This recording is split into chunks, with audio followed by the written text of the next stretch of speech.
Saya ingin mengkritik boleh ya? Nah, ini saya punya pendapat sendiri tentang apa yang sudah dipaparkan oleh Mas Anton tadi. Jadi, kalau di dalam kitabnya orang Kristen menulis kata Allah, tapi bukan sebagai nama, berarti tidak sesuai dengan KBBI.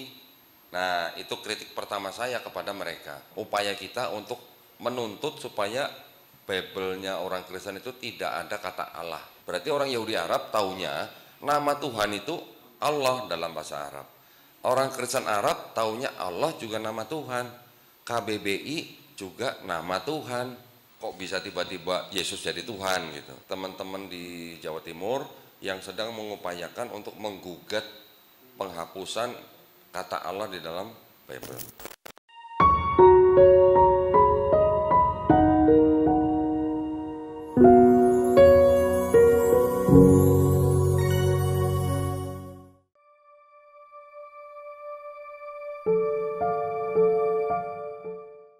Bismillahirrahmanirrahim.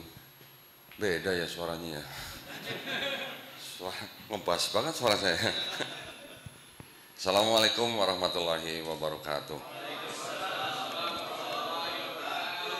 Innalhamdulillah nahmaduhu wa nasta'inuhu wa nastaghfiruhu wa na'udzu billahi min syururi anfusina wa min sayyiati a'malina may yahdihillahu fala mudhillalah wa may yudlil fala hadiyalah. Asyhadu an la ilaha illallah wahdahu la syarikalah wa asyhadu anna Muhammadan abduhu wa rasuluh.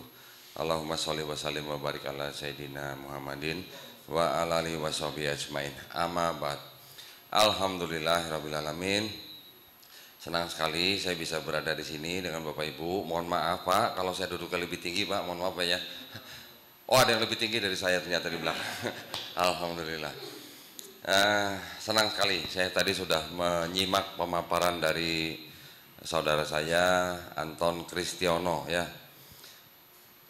Biasa Pak, kalau namanya pendebat itu pasti ada aja yang didebat Pak nanti Pak ya.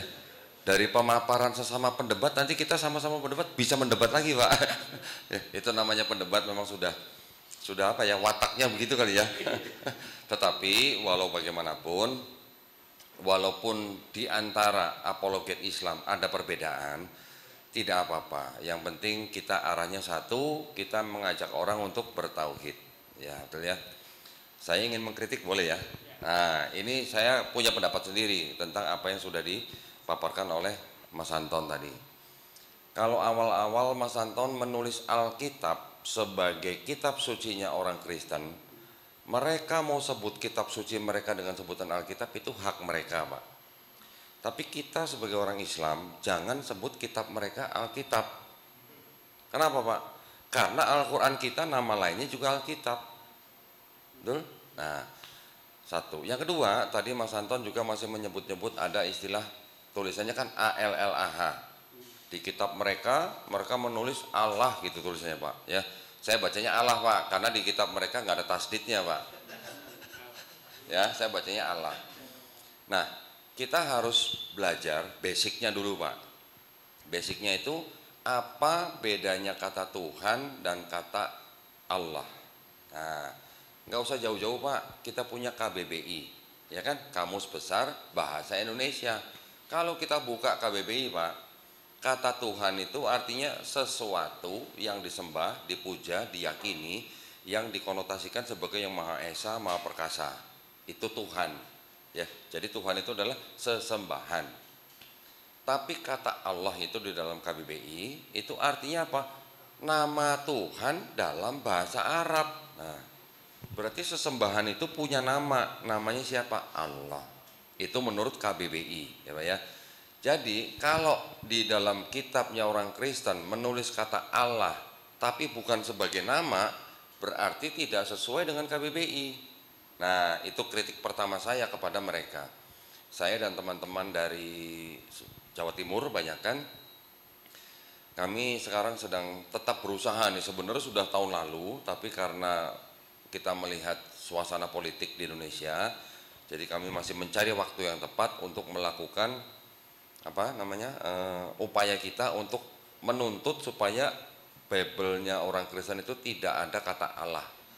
Atau kalau mereka mau pakai kata Allah, gunakan secara tepat. Secara tepatnya sesuai dengan kaidah bahasa Indonesia. Kaidah bahasa Indonesia apa dong? KBBI, ya kan? Yang kedua, juga mengikuti kaidah bahasa Arab.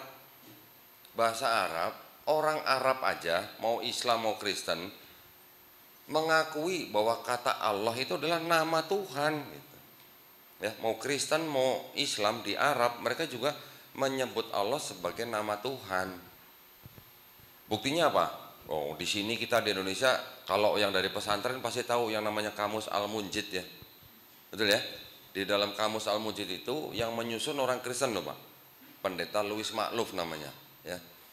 Di dalam kamus tersebut didefinisikan kata Allah sebagai apa? Ismu. Ismu apa? Nama. Ismu al-zat al-wujud al-wajib. Berarti nama daripada sebuah esensi pribadi yang apa? Yang ada dan selalu ada. Betul Ustaz ya? Itu orang Kristen Arab gitu. Sekarang orang Yahudi Arab gimana? Sama aja. Orang Yahudi Arab mentransliterasikan ya kata yang disebut dengan Adonai atau Hashem. Kata Adonai atau Hashem itu untuk mewakili 4 huruf suci di dalam tradisi bahasa Yahudi, untuk mewakili Tuhan yang Maha Esa. Tuhan yang Maha Esa itu di dalam kitab mereka tertulis huruf Ibraninya Yod He Vav He. Itu adalah satu dari 7 nama Tuhan di dalam kitabnya orang Yahudi, ya. Mereka mengenal apa? El, Eloh, Eloah, Elohim, El Shaddai. Kemudian Yod He Vav He, baru Zevaot, 7 nama. Nah, dari 7 nama itu yang nomor 6 yang 4 huruf itu yang paling suci. Mereka dilarang menyebutkan secara sembarangan. Makanya mereka harus mengganti dengan sebutan apa? Adonai atau Hashem. Ya. Nah, kata yang paling suci itu oleh ulamanya Yahudi, Pak, diterjemahkan ke dalam bahasa Arab menjadi apa? Allah. Berarti orang Yahudi Arab taunya nama Tuhan itu Allah dalam bahasa Arab. Orang Kristen Arab taunya Allah juga nama Tuhan. KBBI juga nama Tuhan. Undang-Undang Dasar 1945 pembukaan atas rahmat Allah juga ya, bukan atas rahmat Tuhan ya. Pancasila kita sila pertama apa? Ketuhanan, bukan kealahan kan. Nah, itu bukti juga bahwa Allah itu adalah nama, Tuhan sebutan. Jadi kalau Tuhan itu generic name, nama atau sebutan, title, Allah adalah apa? Proper name atau nama pribadi daripada Tuhan itu. Jadi kalau saya melihat apa namanya? Kata Allah di dalam Bible, tadi kan Mas Anton sebutin ada ayat di Keluaran 20 ya. Jangan ada Allah lain. Nah, berarti Allah di situ kan bukan nama tapi sebutan. Itu yang tidak cocok dengan Quran dan Islam dan banyak yang lain tadi saya sudah sebutin. Nah, ini kritik ya. Mudah-mudahan nanti Mas Anton juga bisa bergabung dengan kita, teman-teman di Jawa Timur yang sedang mengupayakan untuk menggugat penghapusan kata Allah di dalam Bible ya. Terus tadi Mas Anton banyak memberikan perbandingan antara ayat-ayat di dalam Bible yang setara dengan Quran, luar biasa. Mungkin saya nanti bisa tambahkan sedikit-sedikit aja ya mengenai tadi yang ulangan 6 ayat 4 itu bahasa Ibraninya Shema Israel, Adonai Elohenu, Adonai Ehad. Ehad familiar Pak? Kita bacanya apa? Qul huwallahu ahad. Ahad, Ehad sama. Bahasa Arab, bahasa Yahudi, bahasa Aramaik itu bahasa yang serumpun, sama seperti kita dan Malaysia lah. Orang Malaysia ngomong kita paham ya, paling dikit-dikit aja bingung apa tuh, pusing-pusing gitu. Kita di sini pusing-pusing nyari bodrek, di sana pusing-pusing jalan-jalan. Tapi mirip-mirip, kalimatnya itu mirip-mirip. Orang Yahudi kalau dengerin orang Arab ngomong, mereka paham Pak. 50% sama kata-katanya. Mereka paham, cuman kalau mau ngomong mungkin agak susah gitu ya. Nah, apa namanya? Qul huwallahu ahad itu sama dengan Adonai Elohenu, Adonai Ehad. Saya tambahin di bilangan 23 ayat 19 itu ada kalimat begini. Kalau tulisannya Allah ya, tulisannya, tapi saya bacanya Tuhan. Tuhan bukan manusia. Tuhan bukan anak manusia. Sama dengan Quran surat Al-Ikhlas ayat ketiga, lam yalid walam yulad. Nah, ada lagi di Keluaran 9 ayat 14. Tidak ada sesuatu apapun yang serupa dengan aku di bumi. Sama nggak Pak? Dengan walam yakullahu kufuwan ahad. Sama, ya kan? Nanti ada lagi di Ayub 9:32, Tuhan bukan manusia. Hosea 11 ayat 9, Tuhan bukan manusia. Nanti di Ayub 37:16, Tuhan maha tahu. Di Keluaran 33:20, tidak ada yang dapat hidup memandang wajahku. Tadi Mas Anton cerita ya tentang cerita Nabi Musa di sana. Terus ada lagi nanti di Maliaki 3 ayat 6, Tuhan tidak berubah. Semua ayat-ayat yang tadi saya sebutkan itu sudah jelas buat orang Yahudi bahwa Tuhan itu tidak mungkin jadi manusia. Ya, bukan manusia, bukan anak manusia. Bagaimana ceritanya tiba-tiba bisa jadi Yesus gitu, di dalam Kristen gitu, ya kan? Ya, itu yang sering saya pertanyakan kepada orang-orang yang datang ke saya yang sedang nanyain Babel mereka sendiri malah gitu. Ya, jadi ilmu Kristologi ini memang buat saya dan teman-teman yang bergerak di bidang Kristologi ini merupakan sebuah alat dakwah yang sangat-sangat efektif. Efektif dalam arti memperlihatkan apa yang ada di dalam kitab mereka, membuktikan kebenaran apa dalam kitab mereka, tapi juga membuktikan ada kesalahan apa dalam kitab mereka. Ya, saya kalau melayani tamu-tamu yang datang dari kalangan Kristen, saya nggak akan langsung buka Quran, Pak. Kalau saya buka Quran, mereka belum percaya, gimana mau ini kan? Yang saya bukain kitab-kitab mereka dulu, Pak. Nah, ketika ada yang sama dengan Quran, saya sebutin, nih ayat ini sama dengan Quran nih, ada nih.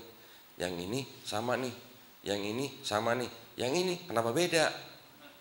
Gitu. Bedanya dari mana? Nah, itu yang saya jelaskan. Dari mana perbedaan itu? Gitu. Seperti tadi Mas Anton bilang, kok bisa tiba-tiba Yesus jadi Tuhan gitu, ya kan? Di Quran jelas Nabi Isa alaihissalam diceritakan oleh Subhanahu wa taala mengaku sebagai hamba Allah. Kok bisa-bisanya di Kristen diakui sebagai Tuhan? Berarti kan seolah-olah kayak Nabi kita itu difitnah gitu, Pak. Setuju Pak? Nah, makanya saya pakai kaosnya Yesus. Tapi apa? Nah, ada bahasa Arabnya apa Pak? Alaihissalam. Tetap ada alaihissalamnya. Kita nggak boleh ketinggalan nih. Ya, di dalam Islam ketika kita menyebutkan nama Nabi kita harus selalu tambahin dengan alaihissalam. Khusus untuk Nabi Muhammad SAW kita tambahin dengan sallallahu alaihi wasallam. Jadi kita sebagai umat Islam malah menghormati Nabi Isa alaihissalam sebagai Nabi. Ya. Kenapa saya promosiin Yesus? Biar yang menuhankan Yesus pada ingat, pada mikir gitu aja. Bukan saya nggak cinta Nabi Muhammad SAW ya, bukan. Tapi ini adalah bagian dari dakwah kita. Gitu. Nah, mengenai buku Mas Anton luar biasa. Mudah-mudahan bisa menjadi pembelajaran buat kita, bisa menjadi giroh buat kita ya, untuk selalu belajar di dalam kita mendakwahkan tauhid kepada saudara-saudara kita yang lain. Buku saya jauh kalah sama bukunya Mas Anton. Saya baru 1, udah 5 ya. Waduh. Berarti saya harus ngebut nih berarti. Baru 1. Kenapa saya bikinnya baru 1 dan segini tebelnya? Karena ternyata saya memang banyak mengutip ayat kitab mereka, Pak. Ya, saya tidak boleh menafsirkan kitab suci orang. Mereka menganggap itu kitab suci, hak mereka. Tapi kita umat Islam tidak boleh menafsirkan kitab suci orang. Ini pesan dari guru-guru kita di MUI ya. Saya diwanti-wanti, jangan menafsirkan kitab suci orang.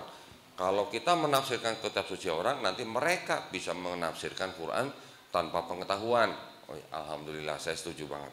Jadi, karena saya nggak boleh menafsirkan kitab suci orang, jadi saya kutip. Nah, di kitabnya mereka, saya harus tunjukin.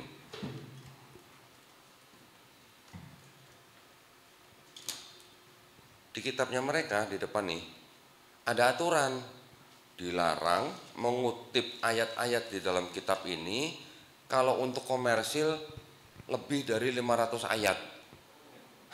Kalau untuk non komersil tidak boleh lebih dari 1000 ayat. Nah, sedangkan saya punya 275 kontradiksi. Kalau satu kontradiksi 4 ayat udah berapa Pak? 1000 lebih ya. Jadi makanya saya pecah-pecah. Ini saya bikin jadi volume 1. Nanti yang berikutnya volume 2, volume 3. Kalau saya jadiin satu, saya dituntut nanti. Nggak boleh mengutip di sini. Ada batasannya gitu ya. Ada kuotanya ternyata ngutip ayat gitu. Nggak apa-apa, kita ikutin ya. Karena ini baru 85 kontradiksi aja udah 200 halaman lebih gitu. Nah, kenapa? Alasannya apa saya membuat buku ini? Ternyata kalau di dalam sebuah kitab yang disebut dengan kitab suci ada yang namanya kontradiksi, boleh nggak disebut sebagai suci? Itu basic saya membuat buku ini ya. Ini baru kontradiksi, ini baru satu kontradiksi. Apakah di dalam sebuah kitab kalau ada ayat yang tidak suci atau tidak otentik atau tidak sahih gitu lah. Kalau saya ngomong sahih Bapak pasti langsung paham. Kalau ada ayat yang tidak sahih, apalagi nggak mutawatir gitu, bisa nggak disebut kitab suci? Nggak bisa. Berarti kalau begitu di mata kita orang Islam, kitab ini tidak lebih dari sebuah hadis yang apa? Hah? Sahih. Apa? Maudhu. Oh, bukan mungkar. Ya itu ya, maksud saya begitu. Karena kita punya standar yang tinggi, yang sangat-sangat tinggi, ya. Kalau Quran kita nggak usah nanya, itu murni firman Allah. Tapi kalau hadis kan kita punya standar tinggi. Ya, seorang Imam Bukhari aja untuk menentukan satu hadis itu sahih atau enggak, dia harus naik unta beratus-ratus kilometer hanya untuk satu hadis. Nah, ini bagaimana? Ketika kita bisa membuktikan bahwa di dalam sini nggak usah banyak-banyak lah, satu aja, satu ayat tidak otentik atau tidak asli gitu, bisa nggak disebut kitab suci? Gitu Pak ya. Nah, jadi kalau saya sebenarnya tidak terlalu ngoyo gitu Pak untuk membantah tentang ketuhanan Yesus ya. Saya tidak terlalu ngoyo. Karena apa Pak? Kalau saya ngoyo atau ngotot berdebat dengan pendeta sampai urat keluar gitu, pada ujung-ujungnya apa Pak? Kalau kita memperdebatkan Yesus itu Tuhan atau bukan, ujung-ujungnya apa? Lakum dinukum waliyadin kan? Mereka mau menyembah pohon pisang, emang kita boleh ngelarang? Kan nggak boleh ngelarang Pak ya. Mereka mau menyembah apa saja dan siapa saja kan itu hak mereka. Kita umat Islam sudah tahu lakum dinukum waliyadin. Nah, berarti ujung-ujungnya kalau mereka mau menyembah siapapun selain Allah, itu agama mereka. Kita nggak boleh larang. Itu saya berpedoman pada itu ya. Tapi bukan berarti nggak penting. Penting ketika kita bicara tentang teologi atau ketuhanan Yesus itu penting karena itu juga yang sering dipakai oleh mereka untuk memurtadkan orang-orang seperti dia gitu. Salah ya. Mohon maaf ya. Bukan dia aja Pak ya, banyak orang-orang yang di sana yang mungkin tempatnya terpencil, ekonomi pas-pasan. Nah, kalau saya nggak pernah Pak, dulu waktu Kristen saya nggak pernah memurtadkan orang, nggak pernah, cuman membiayai aja gitu. Ikut membiayai maksudnya. Tiap minggu dikasih amplop kosong suruh ngisi, mau ngapain? Bangun gereja Pak. Bangun gereja. Ada yang tahu Sentul International Convention Center yang di pinggir jalan tol, tahu? Besar nggak Bu? Besar. Punya siapa tuh Bu? GBI itu Ibu tahu. Oh Ibu tahu sih? Oh pernah ke situ Bu? Atau pernah kerja di situ? Oh bukan. Itu memang betul punya GBI. Karena dulu saya tiap minggu suruh ngisi amplop bangun gedung itu. 2 tahun sebelum gedung itu dibangun, Pak, gereja itu sudah mengirimkan agen-agennya ke 3 desa di belakang wilayah situ. Ada apa ya? Desa apa kalau nggak salah? Babakan Madang ya, betul ya? Betul ya? Di Sentul ya? Nah, ada lagi apa? Hambalang, ada lagi apalah saya nggak tahu, lupa nama desanya. Agen-agen gereja itu sudah mendekati warga-warga desa itu dalam tanda kutip sudah merawat gitulah. Nah, berarti saya termasuk membiayai juga tuh Pak mereka tuh. Dikasih pendidikan gratis, dikasih air bersih gratis, apalagi dikasih pekerjaan, ada yang pinjam duit kasih, pokoknya semua dikasih, namanya juga agama kasih ya, dikasih. Ketika gerejanya udah jadi, ketika mereka diundang untuk ikut datang, gimana cara nolaknya? Hah? Susah kan Pak? Susah Pak, anaknya udah disekolahin gratis Pak, ya dikasih pinjaman, nggak pinjam malah dikasih, malah pekerjaan dikasih malah, terus giliran ayo ikut kita kebaktian, gimana nolaknya? Susah ya. Yang saya dengar ketika gedung itu jadi, kurang lebih 1.000 orang dari 3 desa itu masuk Kristen, yang saya dengar ya, saya nggak verifikasi sendiri, yang saya dengar kurang lebih 1.000 orang. Itu kan termasuk di kota berarti kan, Sentul masih kota loh, belum lagi yang di daerah-daerah terpencil yang kekurangan air bersih. Kalau saya bawa teman-teman nih Pak, misalnya nih Bapak Bupati misalnya, saya datang ke Bapak nih, Pak saya mau bangun di tempat Bapak nih di desa ini fasilitas air bersih Pak, untuk bikin 1 titik sumur aja bisa 200 juta nih air bersih buat warga Bapak. Saya mau bikinin sekolah Pak gratis Pak buat penduduk, saya mau bikinin puskesmas Pak gratis buat penduduk Pak. Boleh nggak Pak kira-kira? Seneng nggak Pak? Seneng. Siapa yang nggak seneng bupati ya Pak ya dikasih gitu ya. Tapi ujung-ujungnya, tapi saya juga bangun gereja Pak ya, gitu ya. Gimana nolaknya? Silahkan katanya. Silahkan langsung gitu ya. Nah itu modus Pak, itu modusnya begitu. Dulu saya waktu di gereja GGA, ada gereja aliran ya mungkin aliran baru lah, namanya Gereja Generasi Apostolik. Wah tiap minggu, canggih, nggak usah pakai amplop, pakai mesin EDC juga bisa, tinggal colok. Petugas yang buat narik donasi atau kolektor itu udah pakai mesin EDC. Jangan sedih, nggak pakai kantong lagi. Kita cuma keluarin kartu ATM, colok, tulis angkanya, masuk ke rekening mereka. Sampai begitu Pak, setiap minggu begitu. Dan setiap minggu pula kita terima laporan nih pakai layar besar begini. Nanti ada ketua tim panitia yang laporin, kita sudah bangun sumur di sini, progres sudah sekian persen, sekolah sudah dibangun sekian persen, puskesmas sudah dibangun sekian persen. Ada foto-fotonya. Hah? Cair kan? Cair. Nah gitu kira-kira gitu ya Pak ya, itu adalah misi-misi dari mereka. Belum lagi nanti ada misi-misi yang dari kalangan misionaris yang nggak bawa nama gereja, tapi yang dibiayain dari luar. Ya, kalau Bapak nggak percaya silahkan buka website joshuaproject.net kalau nggak salah ya, Joshua Project. Klik negara Indonesia. Oh nanti klik region mana yang lagi dikerjain, projectnya gimana. Ya, nanti kelihatan daerah mana yang menjadi kantong-kantong Kristen. Ada perbedaan warnanya, warna ini sedang dikerjakan, warna ini progres, warna ini sudah menjadi mayoritas misalnya gitu. Itu ada di situ. Jangan sedih Pak. Makanya kita nih yang ngaku mau dakwah nih, sudah berbuat apa kita gitu, buat melindungi saudara-saudara kita yang Islam. Ya kalau saudara kita yang belum beragama, monggo. Kita Dewan Dakwah ya juga melakukan hal yang sama dengan misionaris. Kita juga ke daerah-daerah pedalaman mencari orang yang belum beragama, kita ajak ke Islam. Itu enggak menyalahi aturan Pak. Tapi kalau mereka yang sudah beragama juga dideketin, yang belum beragama apalagi gitu, ya. Kembali lagi ke ini kristologi ini. Jadi tadi yang sudah dipaparkan oleh Mas Anton sangat baik. Cuman saya ingin menyoroti. Tadi kan Mas Anton membeberkan ada kalimat-kalimat kitab Taurat, kitab Zabur, kitab Injil, ya kan? Quran membenarkan, betul? Ketika Quran membenarkan, Qurannya itu bersifat musodik, membenarkan kitab-kitab sebelumnya yang diberikan kepada Bani Israel. Tetapi Quran juga sebagai Al-Furqan, ya kan?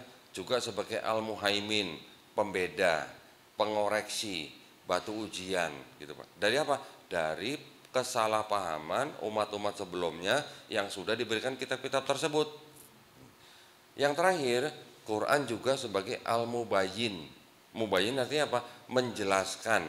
Menjelaskan apa? Menjelaskan kesalahan mereka. Contoh misalnya, ya, kita mengetahui, kita membaca di Quran surat An-Nisa ayat 157, wa ma qataluhu wa ma salabuhu walakin syubiha lahum. Itu menjelaskan dan menegaskan bahwa yang disalib bukan Nabi Isa alaihissalam. Ya, contoh lagi, misalnya di Bible yang membuat patung sapi untuk disembah Bani Israel siapa, Pak? Ada yang tahu? Hah? Samiri kan di Quran. Di sini siapa? Enggak tahu. Main Samiri aja.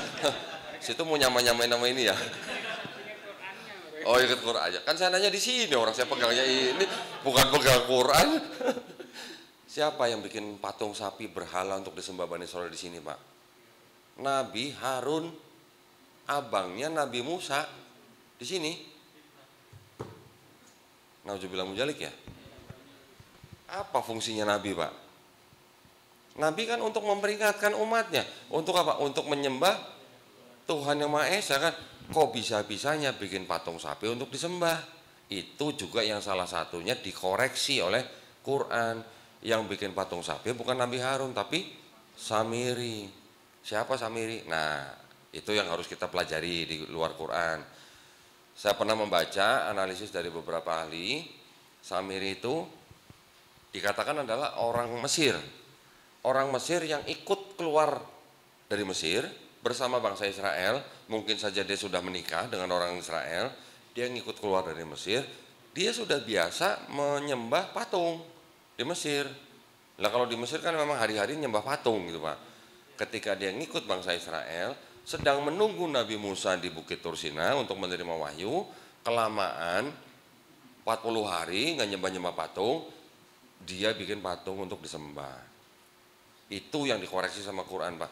Dan masih banyak yang lain, cerita-cerita di dalam kitab ini yang dikoreksi oleh Quran. Ya. Nah, saya ingin menyoroti yang disebut dengan kitab Taurat, Zabur, Injil. Nah, ya kan? Quran sering-sering menyebut kan. Mereka juga menyebut di dalam kitab ini ada istilah Taurat, ada istilah Mazmur atau kita kenal Zabur, dan juga ada istilah Injil, ya kan? Pertanyaan saya, apakah kita pernah membaca di dalam Quran atau di dalam hadis misalnya, Nabi Musa menerima wahyu kitab Taurat dan menulis kitab Taurat? Ada yang pernah baca? Ustadz pernah baca tak? Nggak pernah. Ada yang pernah baca pengikutnya Nabi Musa menulis kitab Taurat? Belum ya Pak ya? Ada yang pernah baca Nabi Isa alaihissalam menulis kitab Injil? Enggak ada. Hawariyun pernah membaca Hawariyun menulis kitab Injil? Di hadis lah pokoknya. Enggak ada juga kan? Nah, terus bagaimana ini mau disebut Injil, yang ini mau disebut Taurat, yang disebut oleh Quran gitu maksud saya, Pak. Nah, jadi kita harus pelajarin juga nih. Ini kitabnya orang Kristen. Ada kitabnya orang Yahudi. Nah, ini. Kitabnya orang Yahudi, di dalamnya juga ada sebutan Taurat atau Torah. Apa itu Torah? Torah itu 5 kitab Musa, Pak. Kejadian, Keluaran, Imamat, Bilangan, Ulangan. Enggak usah dihafalin, enggak penting, Pak. Yang disebut dengan Taurat itu 5 kitab Musa menurut kitab ini, ya. Di dalam kitab ini ada kitab yang namanya Mazmur, kita kenal dengan Zabur. Kitab ini baru disusun abad 5 sebelum Masehi. Nabi Musa hidupnya abad berapa, Ustaz? Abad berapa? Ini abad 5 disusunnya. Nabi Musa abad berapa? 15, 14. Bedanya 1000 tahun sama ini. Berarti ini apakah tulisan Nabi Musa? Bukan. Apakah ini tulisannya orang yang kenal dengan Nabi Musa? Pasti bukan, ya kan? Ini disusun oleh bangsa Israel ketika mereka sedang berada di pembuangan di Babilonia, Pak. Ya, kira-kira kan Israel ketika dipimpin oleh Nabi Daud alaihissalam, kemudian diteruskan oleh anaknya Nabi Sulaiman alaihissalam. Ketika Nabi Sulaiman alaihissalam mangkat atau wafat, kerajaan Israel pecah menjadi 2. di abad 10 tuh Pak, abad 10 sebelum Masehi. Abad ke-8 Israel Utara dicaplok Assyria. Abad ke-6 Assyria dan Israel Selatan dicaplok oleh Babilonia. Ketika dicaplok oleh Babilonia, bangsa Israel dibuang ke Babilonia. Ketika di Babilonia ini mereka punya mazhab-mazhab Pak. Wih, pakai mazhab loh. Sekolah-sekolah pemikiran ya, kita sebut dengan mazhab. Mereka punya 4 mazhab, Yahwis, Elohis, Deuteronomis, dan Priestly. 4 ini yang membentuk Taurat di sini. Makanya banyak kontradiksi karena berasal dari 4 mazhab gitu. Belum lagi nanti ada kitab-kitab Ketuvim, Neviim yang juga disusun oleh orang-orang Israel pada zaman itu. Akhirnya disusun oleh yang kita kenal dengan sosok siapa? Kalau kita kenal dengan Nabi Uzair alaihissalam, ya, mereka kenal dengan sebutan Ezra. Nah, disusun oleh Ezra kira-kira di abad 5 sebelum Masehi. Berarti udah jelas ini bukan tulisan Nabi Musa, ini bukan tulisan Nabi Daud. Ya. Kalau bukan tulisan Nabi Musa dan bukan tulisan Nabi Daud, berarti ini Taurat dan Zabur yang disebut Quran bukan? Hah? Bukanlah gitu. Di Quran surat Al-A'raf Pak, ayat 157. Mereka mengikuti Nabi yang ummi. Siapa? Nabi Muhammad SAW. Ya, artinya tidak pandai baca tulis. Yang namanya tertulis di dalam Taurat dan Injil. Tulisannya gitu. Namanya tertulis di dalam Taurat dan Injil. Kalau ini disebut Taurat, ini disebut Injil, ada nggak nama Nabi Muhammad SAW di sini? Ada nggak Pak? Menurut Bapak ada nggak? Belum baca. Saya udah baca Pak. Ini udah baca kan? Ada nggak? Namanya? Di mana? Kidung Agung, Mahamadim. Mahamadim artinya apa?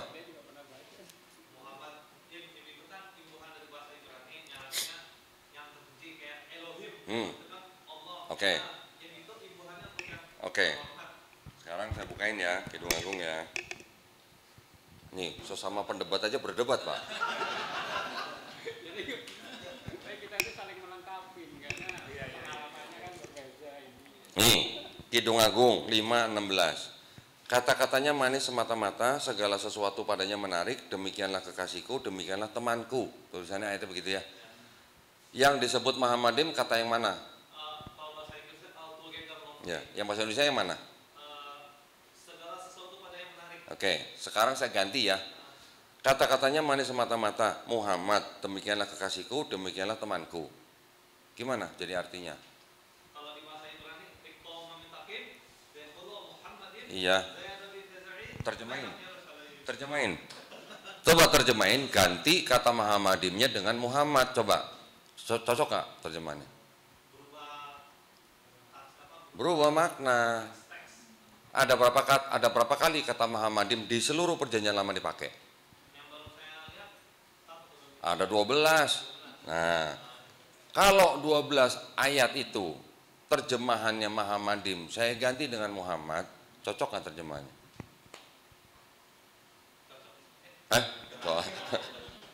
Saya sudah belajar Pak, saya sudah mempelajari. Dari itu ke-12 ayat itu yang menggunakan kata Muhammadim, kalau kita ganti terjemahan itu dengan Muhammad, satu kalimat artinya jadi nggak cocok Pak. Jadi nggak nyambung gitu, ngaco gitu terjemahannya. Jadi iya, kalau saya terjemahkan dengan Muhammad, contoh begini Pak.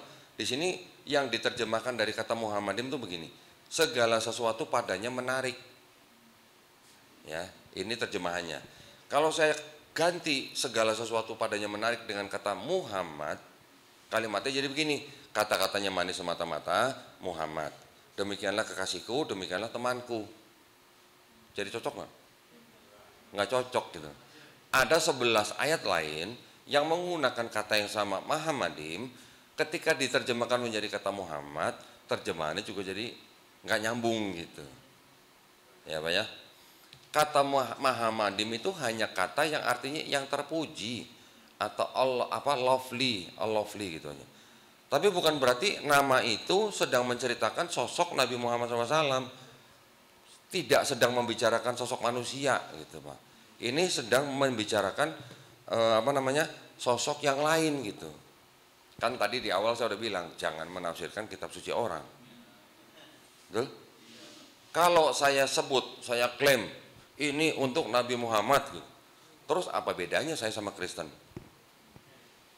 Bedanya apa? Kristen menggunakan kitabnya orang Yahudi, dibaca dengan kacamata Kristen, dipakai sebagai bagian kitab mereka. Kalau itu bukan menafsirkan lagi, itu sudah memperkosa perspektif Pak.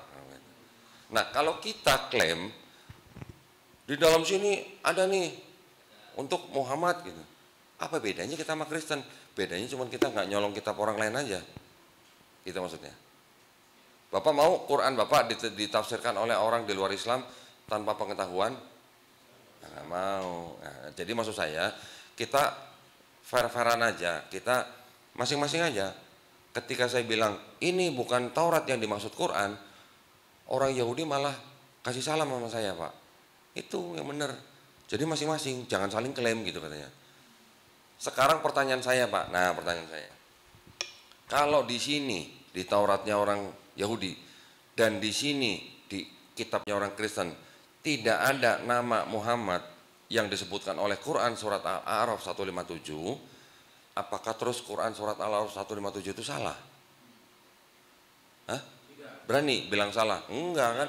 Enggak salah. Nah tapi yang penting buat kita adalah artinya kitab itu apa sih Pak? Dalam bahasa Arab gitu. Itu yang penting Pak. Kitab memang artinya bisa wahyu yang dibukukan menjadi mushaf, itu salah satu arti kitab. Tapi kitab dalam konteks di dalam Quran ya, kitab Taurat, kitab Zabur, kitab Injil yang diberikan kepada suatu kaum tertentu, itu artinya dalam bahasa Arab juga bisa berarti hukum, ketetapan, perintah, aturan dari Allah Subhanahu wa taala kepada suatu kaum tertentu. Gitu maksudnya. Jadi saya punya definisi tentang kitab Taurat, Zabur, Injil itu begini Pak. Kitab Taurat, Zabur, Injil adalah wahyu-wahyu yang diturunkan Allah SWT kepada Nabi dan Rasulnya untuk Bani Israel pada zaman itu. Setuju nggak Pak? Setuju? Wahyu. Bentuknya gimana wahyu Pak? Wahyu gimana bentuknya? Bukan pemain bola ya, bukannya. Wahyu. Wahyu itu artinya apa? Pesan, pengetahuan dari Allah SWT yang langsung masuk ke dalam kolbunya Nabi, bisa melalui malaikat Jibril, bisa langsung masuk lewat mimpi dan sebagainya. Namanya wahyu.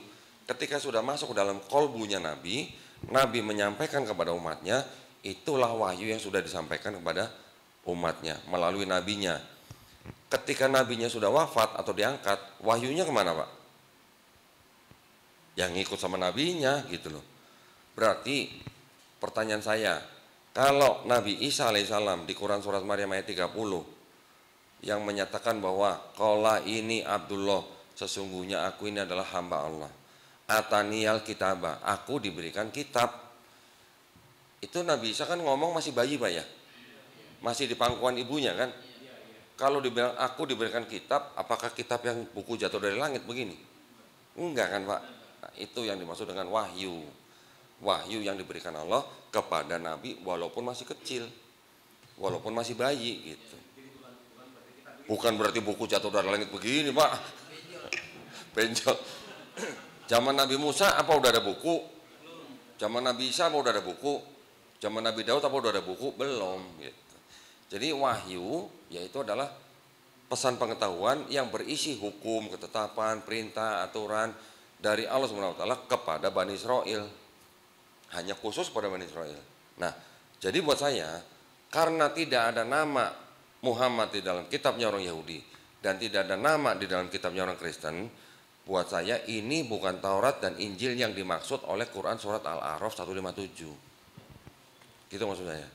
Ya. Masuk Pak? Nah, masuk Pak Eko katanya gitu. Alhamdulillah. Kalau misalnya setuju, kita harus sama-sama menyamakan pola pikir kita gitu Pak ya. Ini bukan Taurat Injil yang dimaksud Quran gitu. Terus ngapain kita korek-korek gitu maksudnya. Belajar boleh, tapi kalau kita klaim di dalam sini ada nubuat buat Nabi Muhammad, nggak ada bedanya Pak kita sama Kristen. Kristen juga bilang Ulangan 18:18 buat Yesus katanya. Betul kan? Padahal nggak nyambung. Kenapa? Karena mereka membaca Ulangan 18:18 dengan kacamata Kristen. Kalau saya mengklaim Ulangan 18:18 buat Nabi Muhammad SAW, bisa jadi betul, bisa jadi. Tapi karena nggak ada namanya di situ, berarti itu bukan Taurat yang dimaksud oleh Quran, gitu aja. Bisa jadi indikasinya betul Pak. Saya juga mau gitu, di dalam kitab mereka ada nubuat buat Nabi Muhammad SAW, tapi kan kita nggak tahu namanya sudah disamarkan, sudah dibuang, sudah disembunyikan, kita nggak pernah tahu kan Pak. Itu maksud saya. Jadi ngapain kita ngaku-ngaku ini Taurat dan Injil yang dimaksud Quran gitu loh. Tanpa ini pun Quran nggak salah gitu. Karena yang disebut dengan kitab Taurat, Zabur, Injil sudah ikut bersama nabinya ketika nabi sudah wafat atau diangkat. Gitu ya Pak ya? Siap. Dari saya. Mudah-mudahan berkenan. Mohon maaf kalau Bapak Ibu mau beli buku saya, Ya. sementara out of stock. Inden. Sementara habis kita sedang cetak ulang insya Allah ya. Insyaallah. Baik, barakallahu fikum. Saya mohon maaf kalau ada kata-kata saya yang salah ya. Mudah-mudahan kita semuanya dilindungi dan dirahmati Allah Subhanahu wa taala. Amin ya rabbal Amin ya alamin. rabbal alamin. Silakan saya kembalikan pada moderator. Jazakallah khair. Ustaz.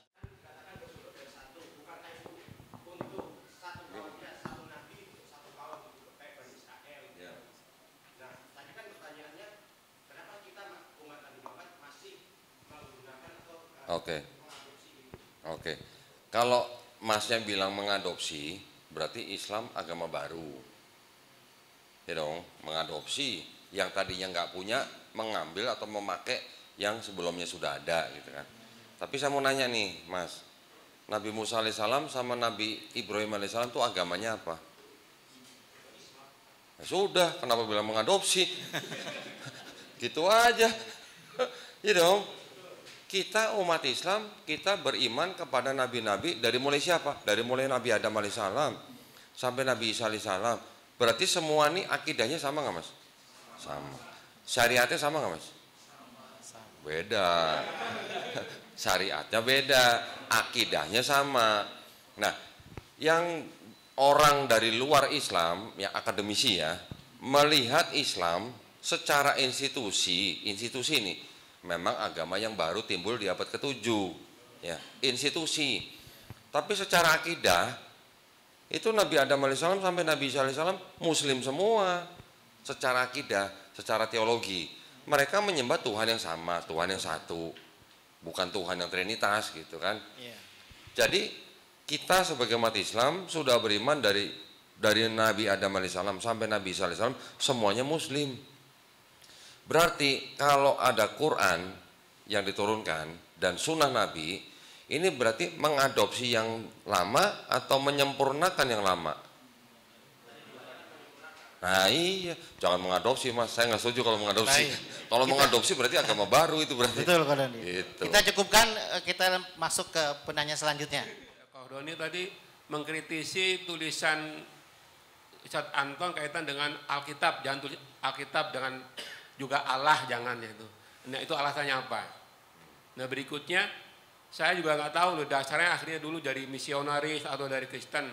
Apakah dulu berkiblat katakanlah ya mengacu kepada kepemimpinan Paus yang sekarang kemana baru dipilih ya. Apa beliau-beliau itu seperti itu ke sana Paus dan apa juga di dalam kitab mereka ada ajaran bahwa harus tadi kepemimpinan sentral ke sana gitu. Dan memang apakah ada tuh di kitab mereka?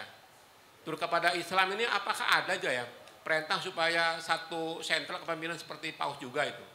Jadi ingin penjelasan hal-hal tadi. Terima kasih. Tadi di awal saya sudah menjelaskan Pak, kita umat Islam punya Quran, Al-Quran Pak ya. Kata lain daripada Al-Quran apa Pak? Alkitab. Kalau kita tahu Pak, Al-Quran itu juga kata lainnya atau nama lainnya Alkitab.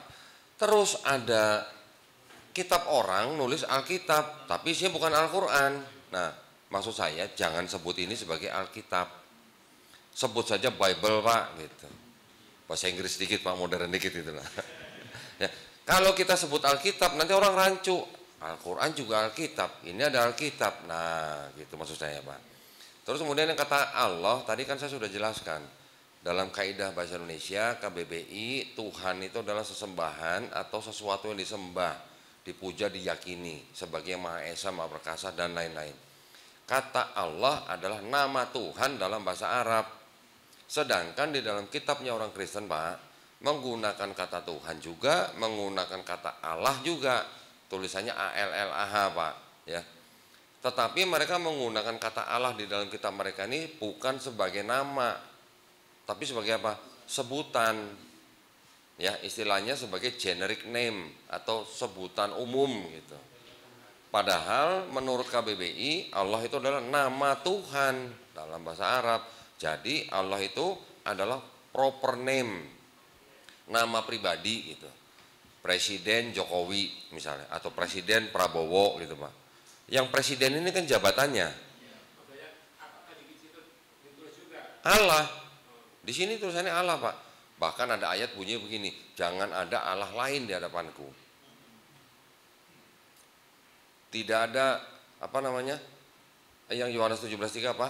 Bahwa inilah hidup yang kekal, untuk mengenal Engkau Bapa nih, satu-satunya Allah yang benar, dan mengenal Tuhan gitu. Jadi ada perbedaan, ada penyamaan antara kata Tuhan dengan kata Allah di dalam Bible.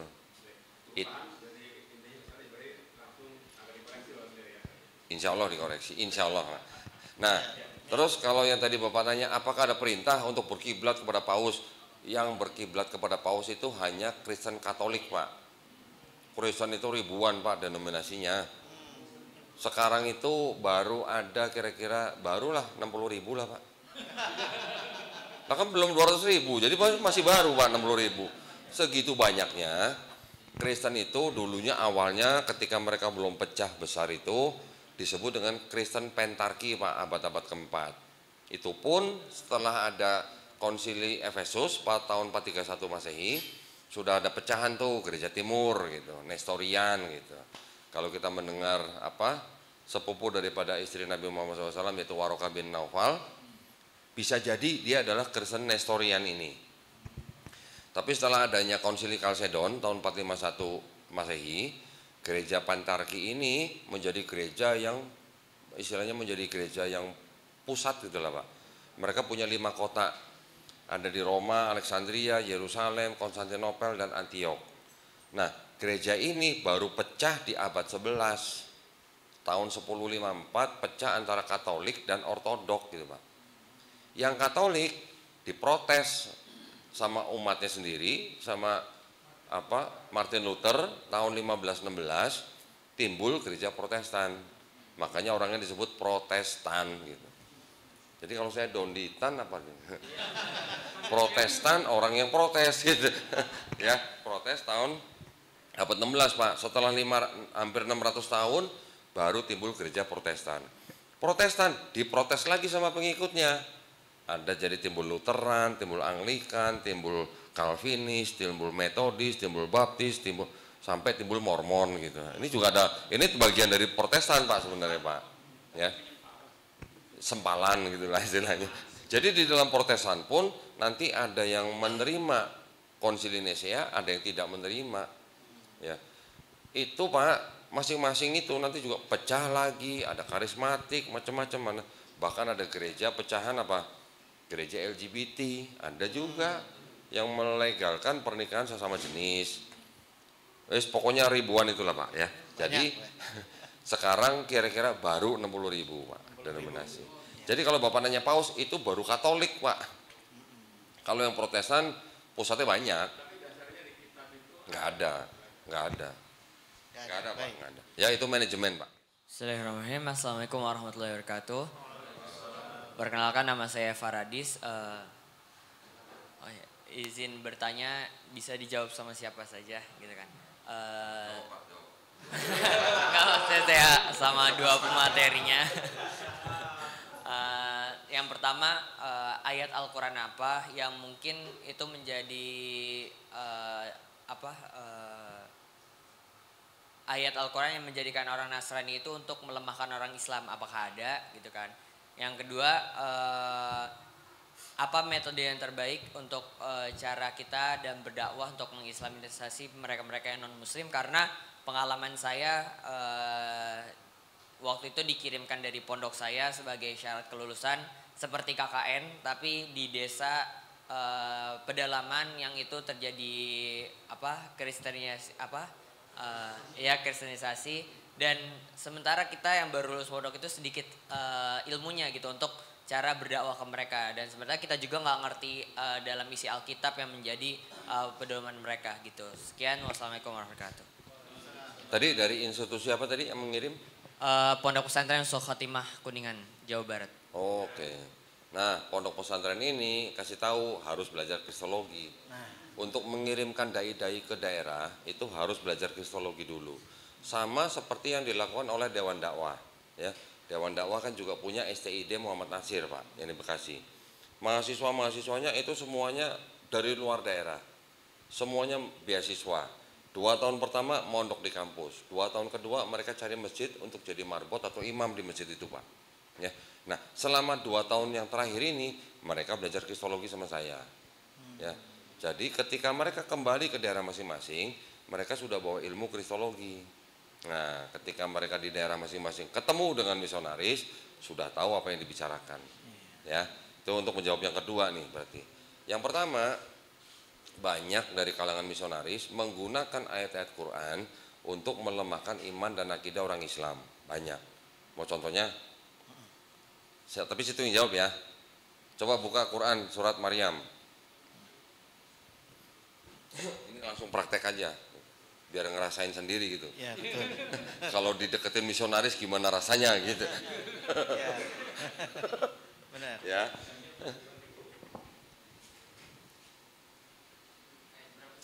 Quran surat ayat 28. Coba tolong bacain.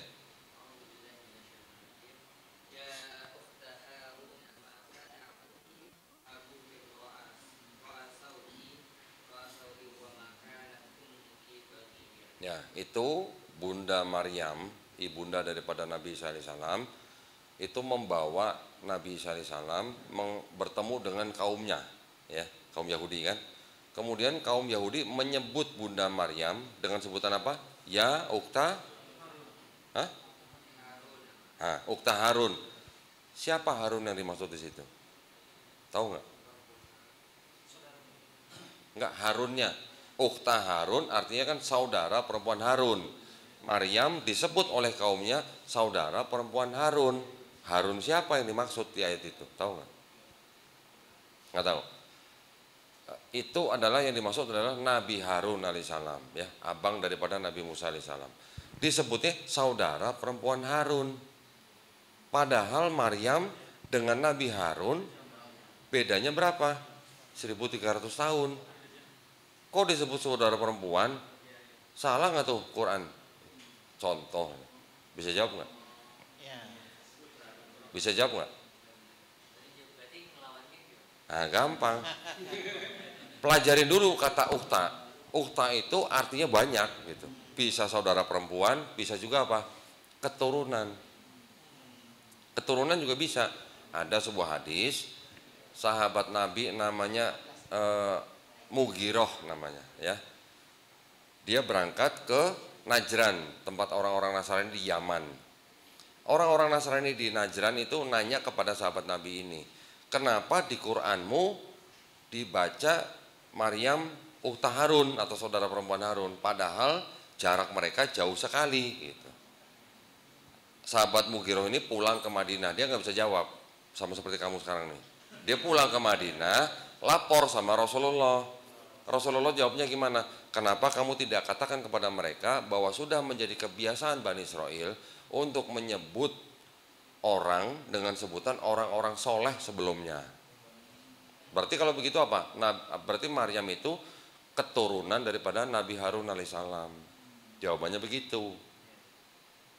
Tapi mereka dengan ketidaktahuan berharap orang Islam banyak tidak tahu, memakai ayat itu melemahkan orang Islam. Tuh Quran lu salah, karena Maryam dan Harun bedanya 1300, kok disebut saudara perempuan gitu ya.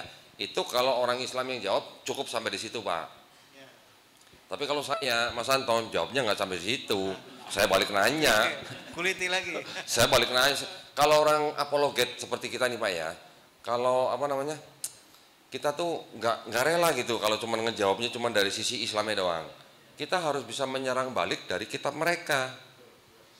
Itu ya. Jadi kalau apologet, Pak, karena sudah mempelajari kitab mereka, kita tahu isinya mereka dalam kitab mereka. Jadi serangan baliknya tuh enak, Pak, bener. Ibarat tinju tuh uppercutnya mantep gitu, Pak. Kalau pakai ini gitu, Pak, uppercutnya. Gimana jawab serang baliknya?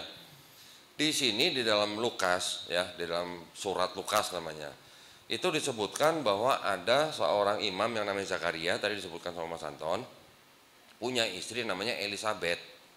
Elisabeth ini disebutkan keturunan Harun. Ya. Maria itu sanak saudaranya atau kerabatnya Elisabeth. Berarti Elisabeth dan Maria keturunan Harun bukan, Pak? Berarti Maria juga keturunan Harun karena dia adalah kerabatnya Elisabeth. Elisabeth keturunan Harun. Berarti bukti bahwa di dalam Quran kalau disebut Ukhta Harun, Maryam itu adalah keturunan Harun. Di sini juga dikuatkan Maria juga keturunan Harun. Satu, ada lagi. Yang kedua, Yesus di sini disebut anak Daud. Ya, Pak ya. Anak Daud itu maksudnya apa? Apakah anak kandung Daud? Hah? Bukan dong. Keturunan Daud, ya. Karena di Matius 1 ayat 1 sampai 17 itu ada silsilahnya tuh dari mulai Abraham ke Daud, Daud ke pembuangan Babel sampai ke Yesus. Yesusnya disebut anak Daud. Apakah kalau Yesus disebut anak Daud, Yesus itu anak kandung Daud? Kan bukan. Berarti artinya apa? Keturunan. Yesus di sini bilang ke orang-orang ahli Taurat dan orang Farisi, "Hai kamu keturunan ular beludak," gitu. Apakah orang-orang Taurat itu anak ular? Kan enggak. Jadi orang-orang yang menggunakan ayat seperti itu tidak tahu bedanya kalimat majasi dan kalimat harfiah. Ya, kira-kira begitu. Cukup? Atau ada lagi? Mau lagi? Cukup. Selanjutnya, Banyak. Tanya selanjutnya, silakan. Banyak ayat-ayat yang dipakai oleh misionaris untuk melemahkan umat Islam dari ayat-ayat Quran sendiri. Ya. Assalamualaikum warahmatullahi wabarakatuh. Saya Rido dari Serpong. Izin tanya kepada Donditan, Koh Dondi. Tadi kan Koh Dondi menyebut apa namanya bahwa wahyu Taurat, Zabur dan sebelumnya itu wafat bersama nabinya gitu ya. Maksudnya wahyunya wafat gitu. Nah, sejauh observasi dari Koh Dondi selama ini masih ada nggak orang-orang yang meyakini wahyu yang wafat itu, maksudnya wahyu yang wafat bersama nabinya itu masih ada nggak sejauh observasi Koh Dondi selama ini gitu?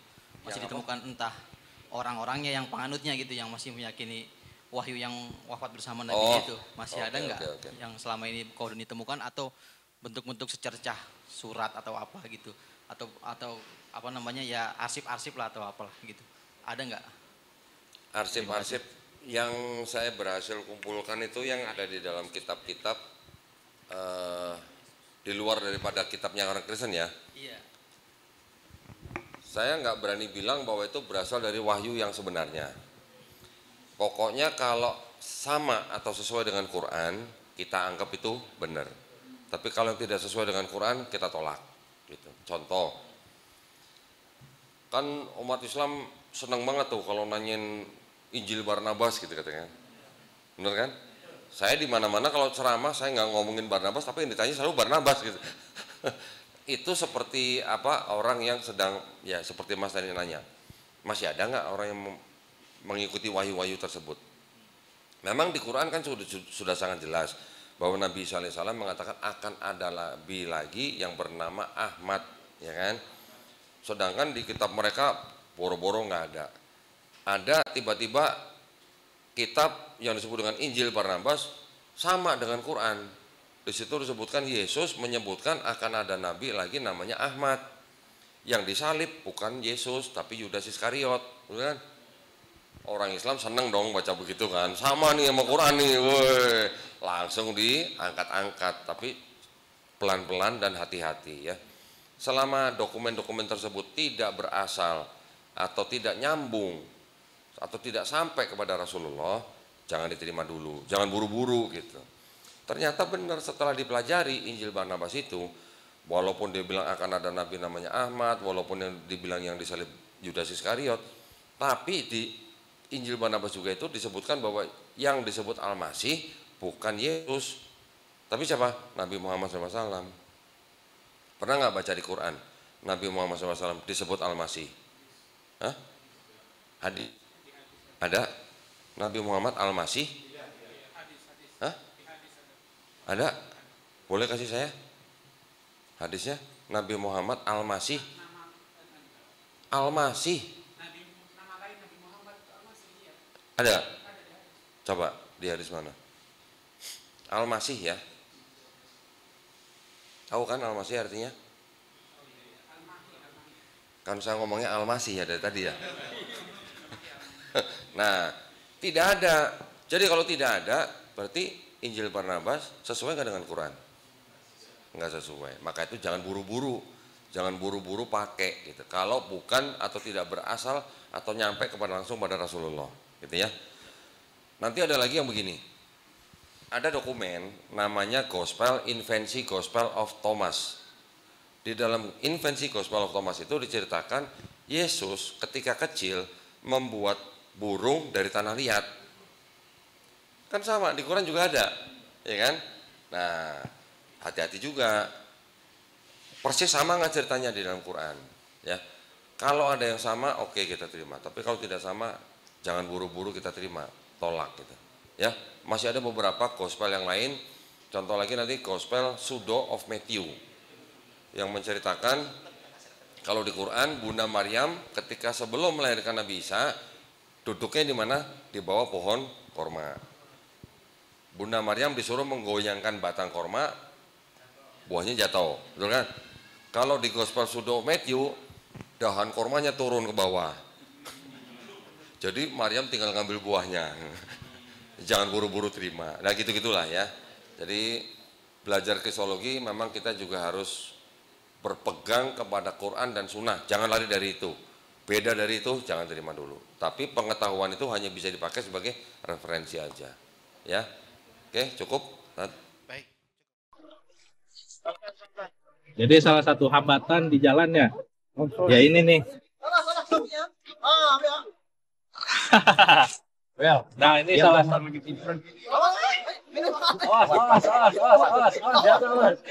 Hampir aja nih kawan kita jatuh ke sungai.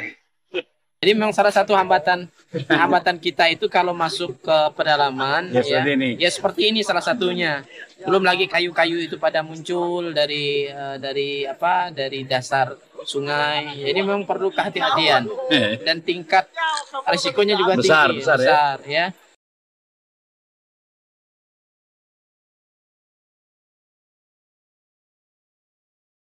Ya begini kondisi ketika kita masuk ke pedalaman Sinten Kalimantan Barat, kita memang harus bisa membaca kondisi sungai, kondisi alam. Kalau pada saat air naik kita aman, pada saat air surut maka kondisinya kita harus berhati-hati.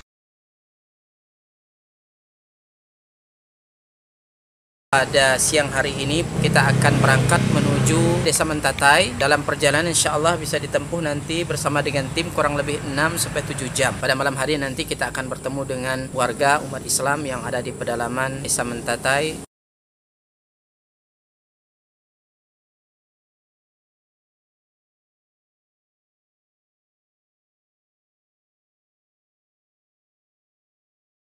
Alhamdulillah sudah kurang lebih 600 mu'alaf yang masuk Islam dengan asbab dakwah ini. Dan tentunya ini tidak hanya sebatas mereka memeluk Islam, tetapi masih banyak PR-PR yang harus kita selesaikan. Dalam hal ini kami membina mereka membutuhkan Al-Quran untuk kita sampaikan kepada mereka yang menjadi sarana mereka dekat dengan Allah Subhanahu wa Ta'ala.